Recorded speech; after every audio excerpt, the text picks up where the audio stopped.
संजौली मस्जिद पर कोर्ट में उठे सवाल। वक्फ बोर्ड के वकील की दलील सुन आप भी होंगे हैरान। जमीन वक्फ बोर्ड की, आदेश उसी ने दिया, लेकिन किसने खड़ी कर दी 5 मंजिला मस्जिद, उसे ही नहीं पता। रोहिंग्या, बांग्लादेशी और बाहरी मुसलमानों के शिमला में बसने का क्या है सच, सुनिए ग्राउंड वाली पड़ताल। शिमला से करीब 5 किलोमीटर दूर संजौली में बनी मस्जिद का सच क्या है? क्या पूरी मस्जिद अवैध है या सिर्फ अवैध निर्माण है? क्या कोई सियासी रोटी सेकने के लिए ये सब कर रहा है? क्या शांत वादियों में नफरत की नींव रखी जा रही है? पूरी कहानी विस्तार से समझना बेहद जरूरी है, ताकि अगर कोई एजेंडा चला रहा है तो वो भी बेनकाब हो सके। पूरे मामले की पड़ताल जब हमने की तो शिमला नगर निगम के कमिश्नर भूपेंद्र कुमार अत्री का वो बयान मिला, जिसने ये साफ कर दिया कि वहाँ मस्जिद थी।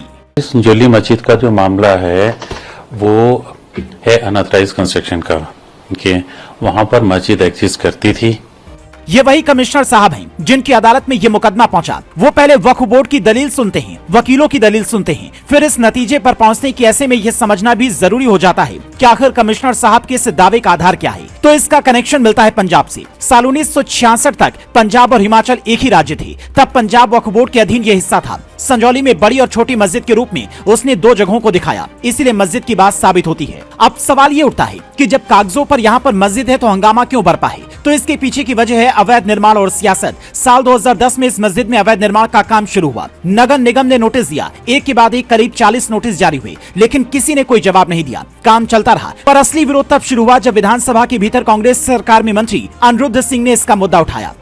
हाल ये है सर कि अगर कोई लोकल आदमी यहाँ पे अवैध कंस्ट्रक्शन करता है तो सेम डे जो है ढारा तोड़ जाता है उनका। शर्म की बात। इसके अतिरिक्त 2000 में सर पढ़ के भी बता रहा हूँ, इसके अतिरिक्त दिनांक 26/6/2013 को मामले की सुनवाई के प्रतिवादी में मस्जिद को एग्जिस्टिंग प्रपोज्ड प्लान्स को मांगा गया सर, और उसमें त्रुटियां पाई गई हैं और फ्रेश ड्राइंग भी मांगी गई। और हैरानी की बात तो यह है सर, ये वेरी इट इज इम्पोर्टेंट के प्रतिनिधि द्वारा, क्योंकि 2010 में केस चल रहा था सर, ये नोट करने वाली बात, 2019 में सर 4 अतिरिक्त मंजिलों का अवैध निर्माण हो चुका था सर। 2010 में जब केस चल रहा था तो 2019 तक 4 मंजिलें कैसे बनी सर? प्रशासन कहां सो रहा था? म्युनिसिपल कॉर्पोरेशन कहां सो रहा था सर? क्यों नहीं उसको तोड़ा गया उस टाइम? फिर भी सुनवाई कर रहे हैं कि आपने अवैध जो है कंस्ट्रक्शन करी गई। इसके साथ सर आज जो है, आज रिपोर्ट भी मेरे सामने आई है, आज के समय में 590.82 स्क्वायर मीटर मतलब 6357 स्क्वायर फुट सर अवैध बनाया गया, जो बड़ी शर्म की बात है। लोगों को चक्कर मार। और इसके हैरानी वाली बात तो सर ये है, मेरे को हैरानी ये है कि 2023 को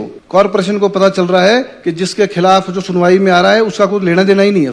वो साफ साफ कहते हैं कि इस इलाके में बहन बेटियां सुरक्षित नहीं हैं। फिर वहां प्रोटेस्ट शुरू होता है। हिंदू संगठन के लोग सीधा मस्जिद पर बुलडोजर की मांग करने लगते हैं, क्योंकि मसला अवैध निर्माण से बदलकर महिला सुरक्षा और रोहिंग्या बांग्लादेशियों की तरफ मुड़ जाता है। यहीं से सियासत की एंट्री होती है। पर यहाँ पेच तब फंस जाता है जब पता चलता है कि 2010 से 2024 तक यानी कि 14 सालों में हर पार्टी ने राज किया। पहले 2010 के दौर में बीजेपी ने बड़े नेता अनुराग ठाकुर के पिता प्रेम कुमार धूमल मुख्यमंत्री थे। उनके बाद कांग्रेस की वीरभद्र सिंह सीएम बने और फिर बीजेपी नेता जयराम ठाकुर ने मुख्यमंत्री पद की कमान संभाली। साल 2022 में कांग्रेस के सुखविंदर सिंह सुक्खू सीएम बनते हैं। यानी कांग्रेस और बीजेपी दोनों ही पार्टी के राज में अवैध निर्माण का खेल हुआ। दोषी कौन है ये पता किया जाना बाकी है, पर यह पता चल चुका है कि वक्फ बोर्ड ने यह साफ कर दिया कि अवैध निर्माण को किसने करवाया हमें नहीं पता। ऐसे में एक सवाल यह भी है कि अगर मसला सिर्फ 5 मंजिला इमारत बनने का है तो उसे रोहिंग्या और बांग्लादेशियों से जोड़कर बड़ा कौन कर रहा है? हमने जब सर्च किया तो एक बात यह भी पता चली कि मालियाड़ा गांव में 2 तबके के लोग आपस में भिड़ गए थे और फिर यही विवाद संजौली पहुंच गया। लेकिन सवाल इस बात का है कि मस्जिद में क्या कोई अवैध गतिविधियां भी होती थी? क्योंकि प्रयागराज के मदरसे से जो तस्वीर सामने आई है, असम के कई धार्मिक स्थलों को लेकर जो जानकारी सामने आई है, वो कई तरह की आशंका पैदा करती है। अगर ऐसा हुआ तो फिर वहां पर निर्माण वैध है या फिर अवैध, इस बात से मतलब नहीं होता है, बल्कि मतलब इस बात से होता है कि उसे सुरक्षा एजेंसियां सील कर सकती हैं, उस पर बुलडोजर चल सकता है, कोई भी बड़ा एक्शन हो सकता है। पूरी कहानी सुनने के बाद आपको क्या लगता है? अपनी राय जरूर दें, क्योंकि हमारी कोशिश आप तक 16 आने सच खबर पहुंचाने की है।